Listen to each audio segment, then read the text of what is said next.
আমার খাওয়ামি চ্যানেলের নতুন একটা ভিডিওতে আপনাদের সকলকে স্বাগত। বাড়িতে তো আমরা প্রায় ভাতের সাথে রুই মাছ খেয়েই থাকি, তাই আজকে আপনাদের জন্য নিয়ে হাজির হয়ে গেলাম রুই মাছের একটা অন্য ধরনের রেসিপি, যেখানে মাছ আর মশলা কোনোটাকেই না ভেজে মাছটাকে কাঁচা রান্না করা হবে, আর গরম ভাতে খেতেও লাগে এটা ফাটাফাটি। এই রান্নাটা করার জন্য প্রায় 500 গ্রামের মতো রুই মাছকে ভালো করে ধুয়ে পরিষ্কার করে রেখেছি। নিয়ে নিয়েছি দুটো বড় সাইজের টমেটো, যেটাকে কিউব পিস করে কেটে নিয়েছি। দুটো মিডিয়াম সাইজের পেঁয়াজকে একটু মোটা স্লাইস করে কেটে নিয়েছি। 1 কাপের মতো ধনেপাতা কুচিয়ে নিয়েছি প্রায় 12 কোয়ার মতো রসুন, 1 ইঞ্চির মতো আদা আর 4টে কাঁচা লঙ্কাকে চিড়ে রেখেছি। প্রথমে আদা রসুনটাকে একটা মিক্সার গ্রাইন্ডার জারে অ্যাড করে দিয়ে দিলাম তার মধ্যে অল্প পরিমাণে জল। আদা রসুনের পেস্টটা প্রথমে রেডি করে নিচ্ছি।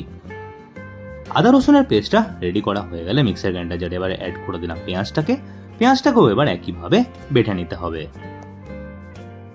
পেঁয়াজটা পেস্ট করা হয়ে গেলে এবার একটা কড়াই নিয়ে তার মধ্যে কাঁচা মাছটাকে সব অ্যাড করে দিতে হবে।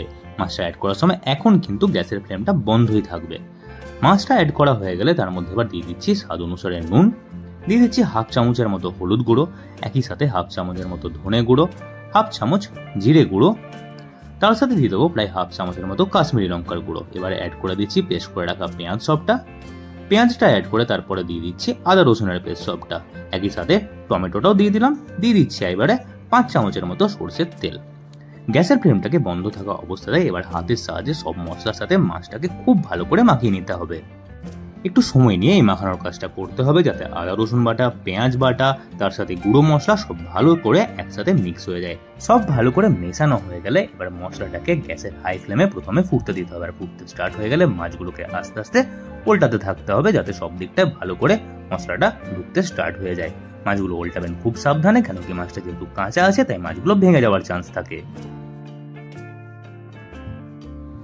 মাছগুলো ভালো করে উল্টে পাল্টে ভালো করে মেশানো হয়ে গেলে এবার 4 থেকে 5 মিনিটের মতো এটাকে মিডিয়াম ফ্লেমে রান্না হতে দিতে হবে।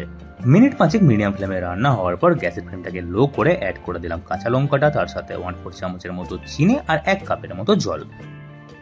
চিনি আর কাঁচা লঙ্কাটা অ্যাড করার পর মাছের গ্রেভির সাথে ভালো করে আরেকবার মিশিয়ে নিতে হবে। ভালো করে মেশানো হয়ে যাওয়ার পর কড়াইয়ের ঢাকনাটাকে বন্ধ করে 5 মিনিট এবার লো ফ্লেমে রান্না হতে দিতে হবে, তাহলে মশলাটা যেমনি রান্না হয়ে আসবে আর মাছটাও আস্তে আস্তে সেদ্ধ হয়ে আসবে। 5 মিনিট পর কড়াইয়ের ঢাকনা খুলে প্রথমে মাছগুলোকে একবার আস্তে আস্তে উল্টিয়ে নিচ্ছি। সব মাছের পিসগুলো একে একে উল্টিয়ে নেওয়ার পর এবার এর মধ্যে অ্যাড করে দিতে হবে নেওয়া ধনেপাতা সবটা। ধনেপাতাটা অ্যাড করার পর মাছের ঝোলের সাথে আবারও আস্তে আস্তে আরেকবার মিশিয়ে নিতে হবে। এই রান্নাটার ক্ষেত্রে ধনেপাতার ভূমিকা কিন্তু খুবই গুরুত্বপূর্ণ। কাঁচা ধনেপাতার স্বাদটা এই রান্নার টেস্টকে অনেকটাই বাড়িয়ে তোলে। ধনেপাতা অ্যাড করে ভালো করে মেশানো হয়ে যাওয়ার পর কড়াইয়ের ঢাকনাটাকে আবারও বন্ধ করে 5 মিনিট লো ফ্লেমে রান্না হতে দিচ্ছি।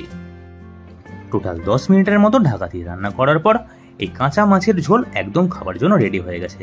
এই রান্নাটা খুব অল্প সময় হয়েও যায় আর গরম ভাতে খেতেও লাগে ফাটাফাটি। আজকের এই রেসিপিটা আপনাদের কেমন লাগলো সেটা কমেন্ট করে জানাবেন। রেসিপিটা ভালো লাগলে ভিডিওটা একটা লাইক করে দেবেন, রেসিপিটা সবার সাথে শেয়ার করে দেবেন।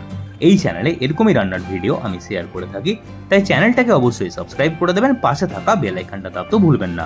তাহলে বন্ধুরা আজকে এই পর্যন্তই, দেখা হবে আমার নতুন একটা কুকিং ব্লগের সাথে। অসংখ্য ধন্যবাদ আজকের এই ভিডিওটা দেখার জন্য।